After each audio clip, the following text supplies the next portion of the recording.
안녕하세요, 묘한의사입니다. 스테로이드 부작용 치료라고 들어보셨나요? 오늘 이 시간에는 스테로이드 부작용이 도대체 무엇인지, 그 부작용을 한번 알아보고 진짜 스테로이드 부작용을 치료한다는 게 무슨 의미인지를 한번 알아보도록 하겠습니다. 스테로이드 부작용 치료라고 들어보셨을 거예요. 스테로이드를 오래 쓰게 되면 여러 가지 부작용들이 생깁니다. 피부 측면에서 보면 피부가 우선 얇아지고요. 그리고 피부가 붉어집니다. 레드스킨 신드롬이라 그래서 RSS라 그래서 피부가 붉어지는 현상이 보이게 되겠죠. 그리고 혈관이 확장되는 스테로이드성 주사 같은 것들이 생기게 됩니다. 그리고 스테로이드 오래 쓰면 여드름도 생기는 경우가 있어요. 그리고 피부가 위축되는 문제들이 있습니다. 그래서 피부가 얇아지면서 재생이 잘 안 되는 그런 문제들이 생기게 되는데, 스테로이드제는 부작용이 분명히 있어요. 근데 문제는 뭐냐면 스테로이드제 부작용이 아닌데도 불구하고 스테로이드제 부작용이라고 이야기하는 경우가 많아요. 그래서 스테로이드 부작용을 알아볼 건데, 우선 스테로이드제에 대해서 한번 알아봐야 돼. 왜 부작용이 생기는지. 스테로이드제는 보통 세 가지로 구분할 수가 있어요. 첫 번째는 이제 글루코코르티코이드, 당질 코르티코이드라고 하잖아요. 우리가 흔히 스테로이드제를 먹어서 피부염을 치료하는 건 당질 코르티코이드, 글루코코르티코이드에 해당되는 거고, 그리고 또 하나는 이제 미네랄 코르티코이드, 알도스테론이라는 게 있고, 그리고 아나볼릭 스테로이드, 성호르몬이죠. 이런 것들이 있어요. 아나볼릭 스테로이드 같은 건 이제 그 근육 만드는 운동선수들이 쓰는 그런 거죠. 도핑에 걸리는 그런 것들. 그게 이제 기본적으로 동화작용을 하게 돼 있거든요. 동화작용이라는 게 뭐냐면 우리 몸에서 단백질 같은 걸 합성하는 그런 작용을 한다고 보시면 될 것 같아요. 그리고 글루코코르티코이드는 아나볼릭 스테로이드랑 반대작용을 하는 거예요. 무슨 얘기냐면 이화작용이라는 걸 이해하셔야 되는데, 이화작용은 뭐냐면 당 신생, 당을 만든다라는 걸 이해하실 것 같아요. 무슨 얘기냐면 이화작용이란 건 뭐냐면 우리 몸에서 에너지원으로 축적한 게 있잖아요. 아미노산, 지방 이런 것들을 축적하게 되죠. 근데 이화작용은 그거를 없애서 에너지로 만드는 거라고 보시면 돼요. 우리 몸에 위험 사인이 딱 들어오게 되면 이화작용이 작동을 해서 아미노산, 지방을 분해를 해서 포도당을 만드는 거죠. 에너지원으로 쓰는 거. 그게 바로 이화작용이거든요. 그럼 이화작용이 왜 문제냐면 우리 몸에 있는 단백질들을 분해하게 됩니다. 그래서 스테로이드제를 복용하게 되면 각질이 푸석푸석하면서 피부 재생이 안 되고 혈관의 탄력이 떨어지면서 혈관이 늘어나고 홍조를 보이는 그런 이유가 되는데, 그게 바로 당신생이라는 기본적인 글루코코르티코이드의 기전 때문에 그렇습니다. 즉 우리 몸에 있는 튼튼한 구조들을 약화시킨다. 그래서 에너지원으로 쓴다는 거죠. 여기서 바로 스테로이드를 장기간 복용하거나 발랐을 때 부작용이 생기는 거라 보시면 될 것 같아요. 그러면 스테로이드 부작용은 두 가지 측면에서 나눠볼 수 있어요. 첫 번째는 전신 부작용, 그리고 두 번째는 피부에 한정돼서의 부작용인데, 전신 부작용은 대체적으로 보면 HPA 엑시스라는 게 있어요. 시상하부 뇌하수체 부신이 축으로 되어 있거든요. 이게 우리 몸에서 에너지 대사를 관장하는 가장 핵심적인 거예요. 기본적으로 시상하부에서 우리 몸의 에너지 대사를 관장하는 호르몬들을 분비하죠. CRH라는 걸 분비하면서 그게 이제 ACTH를 다시 분비해서 그게 부신피질 자극 호르몬이거든요. 그게 부신에 가서 부신 호르몬을 분비하게 하는 뿜뿜뿜 작용을 하는 겁니다. 이게 바로 피드백에 의해서 돌아가거든요. 그래서 너무 많이 분비됐어. 부신피질 자극 호르몬에 의해서 코르티코이드가 많이 분비됐어. 그럼 어떻게 되겠어요?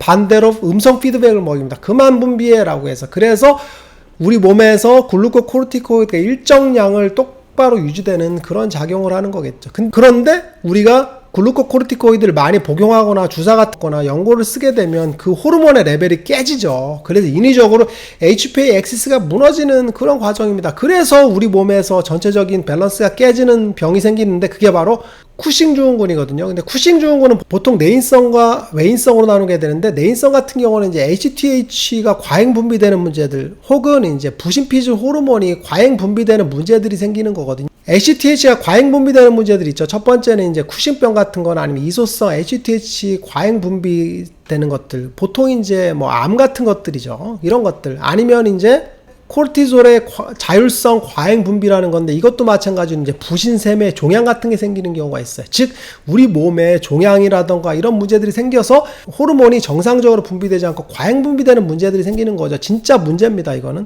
근데 그게 아닌 외인성이 있어요. 대부분의 경우는 의인성이거든요. 대표적으로 이제 그 스테로이드를 많이 먹거나 주사를 맞거나 하는 경우에 생기는 것들, 그리고 이제 가성 이제 그런 문제들이 있거든요. 가성 장애들, 알코올 섭취 같은 걸 많이 했을 때 생기는 경우가 있는데, 오늘 다룰 주제는 이제 쿠싱 증후군 중에서도 의인성 얘기하는 거죠. 보통 스테로이드 많이 먹거나 주사를 많이 맞게 되면 코르티졸 레벨이 과잉 항진돼서 코르티졸이 스테로이드가 굉장히 높은 상태를 유지하는 겁니다. 그럼으로써 생기는 부작용들이 있죠.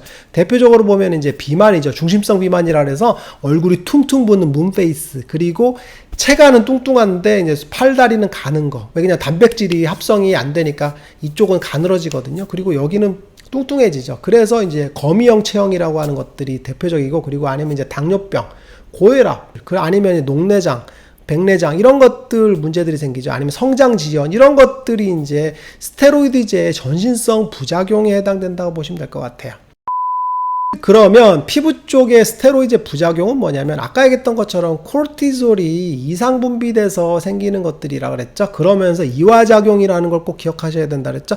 단백질 합성이 안 되게 되겠죠. 그럼 어떻게 되겠어요? 우리 피부는 케라틴이라 그랬죠. 케라틴은 단백질인데 각질 형성 세포가 각질을 만들어서 튼튼한 피부 장벽을 이루게 되겠죠. 근데 이화작용에서 단백질 합성이 안 되게 되면 쭉정이 각질이 생기죠. 쭉정이 단백질이 생깁니다. 벽돌인데 약한 벽돌, 성벽인데 튼튼하지 않은 성벽이 되죠. 그래서 피부 장벽이 무너지는 그런 문제가 생깁니다.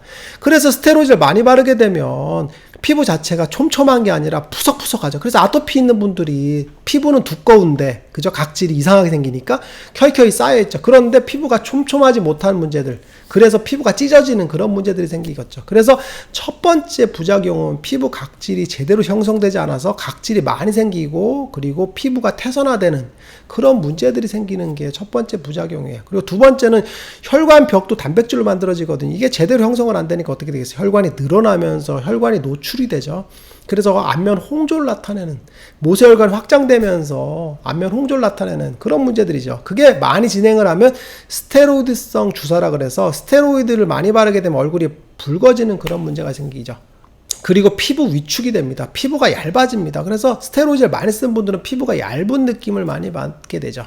그런 문제들이 벌어지죠. 그런데 스테로이드의 가장 큰 부작용은 뭐냐면, 스테로이드 오래 써서 피부염 자체가 가라앉아 있죠. 그 상태에서 스테로이드를 중단하게 되면 리바운드 현상이 뻥 생기죠. 그래서 피부염 자체가 심해집니다. 그럼으로써 생기는 문제들이 생기죠. 그래서 RSS라 해서 레드스킨 신드롬이라 해서 스테로이드를 끊으니까 피부가 확 붉어지는 그런 상태가 되는 그런 문제들, 즉 피부염 자체가 심해져 보이는 문제들, 그리고 2차 감염이 심해져 보이는 심한 상태가 되죠. 스테로이드를 오래 쓰게 되면 피부 자체가 감염에 대해서 취약합니다. 그래서 세균 감염이 잘 되거든요. 그래서 황색 포도상구균이나 연쇄구균의 감염이 잘 돼요. 그런데 스테로이드를 쓰다가 끊게 되면 리바운드 현상이 생기면서 피부가 감염에 더 취약해 됩니다. 그럼 어떻게 되겠어요? 감염이 확 돼버리는 그런 문제들이 생기게 되겠죠. 그런데 오늘 이야기할 주제는 스테로이드 부작용이거든요. 근데 스테로이드 부작용은 피부가 붉어지고 피부가 각질이 생기고 피부가 얇아지고 하는 것들인데, 대부분 스테로이드 부작용은 독자적으로 생기는 게 아닙니다. 이게 핵심입니다. 스테로이드 부작용이라는 질환이 있는 게 아니에요. 스테로이드 부작용을 치료하는 치료 방법이 따로 있는 게 아닙니다. 스테로이드 부작용이라 해서 무슨 별도로 치료 방법이 있는 게 아니에요. 쿠싱 증후군처럼 전신성 부작용 같은 경우는 이제 오령산이라던가 이런 약들을 써서 부작용을 완화시키고 없앨 수 있거든요. 그런 치료가 따로 있어요. 그런데 피부 측면에서 보면 부작용 치료는 부작용을 따로 치료할 수 있는 처방이 있거나 그런 것보다는 피부염 자체가 증상이 치료가 안 되는 상태가 부작용에서 같이 겹쳐져 있어요. 그래서 부작용 따로, 지루성 피부염 따로, 아토피 따로 있는 게 아니야. 지루성 피부염 있는 상태에서 스테로이드 오래 쓰게 되면 지루성 피부염이 안 낫는 상태가 되고, 그걸 스테로이드 끊으니까 지루성 피부염이 심해지는 겁니다. 그래서 지루성 피부염에 의한 증상들이 심해져 보이는 거지 부작용 자체가 있는 건 아니에요. 그래서 스테로이드 부작용이라고 하는 환자분들이 계신데 두피를 보게 되면 두피도 빨개요. 그럼 지루성 피부염이죠. 가슴도 빨개. 스테로이드를 안 썼는데도 빨개. 지루성 피부염이죠. 원래 지루성 피부염을 갖고 있는데 스테로이드 끊으니까 증상이 심해지는 그런 상태가 되는 겁니다. 그래서 스테로이드 부작용이라는 별도의 병이 있다라고 오해하시면 안 돼요. 스테로이드 부작용은 대부분 피부 질환에 겹쳐 있다고 보시면 돼요. 그러면 스테로이드 부작용이라는 건 스테로이드 끊으면 사라지는 거잖아요. 근데 끊어도 안 사라져. 그게 말이 됩니까? 부작용이 무슨 1년, 2년씩 가요? 안 그렇죠. 스테로이드 부작용은 스테로이드 끊게 되면 보통 한두 달 사이에 확연하게 줄거든요. 그러면 그 이후에도 남는 건 뭐냐면 피부질환 그 자체인 겁니다. 근데 스테로이드 오래 쓰게 되면 피부질환 자체가 더 심해지는 경우가 있죠. 그래서 피부질환이 심해지는 상태가 되는 거죠. 즉 스테로이드 부작용이라는 건 피부 증상을 심하게 만드는 그런 다양한 현상들, RSS, 그죠? 레드스킨 신드롬 같이 피부가 더 붉어지고 모세혈관이 확장되고 피부 재생력이 떨어지고 그럼으로써 쭉정이 각질이 생기면서 각질이 더 많아지는 문제들이죠. 즉 피부염 증상인데 그게 더 심해지는 그런 상태라고 보시는 게 맞을 겁니다. 그래서 스테로이드 부작용 치료를 한 것. 근데 스테로이드 부작용을 치료했는데 피부 질환이 안 나오면 아무 의미가 없죠. 즉 지루성 피부염, 아토피 이런 것들이 스테로이드 오래 쓰게 되면 피부 증상이 만성화되거든요. 그로 인해서 그걸 끊게 되면 증상이 확 심해지는 그런 상태가 스테로이드 부작용과 피부 질환이 겹쳐져 있는 상태라고 보시면 될 것 같고, 스테로이드 부작용이라 해서 별도의 질환이 있는 건 아니에요. 그럼 멀쩡한 사람도 스테로이드 바르게 되면 피부염이 생기나요? 그렇진 않거든요. 묘한 의사에게 궁금한 것 있으면 댓글로 남겨주세요. 영상을 통해서 답변해드리겠습니다. 빠잉! 영상이 도움이 되셨나요? 구독과 좋아요 부탁드리겠습니다.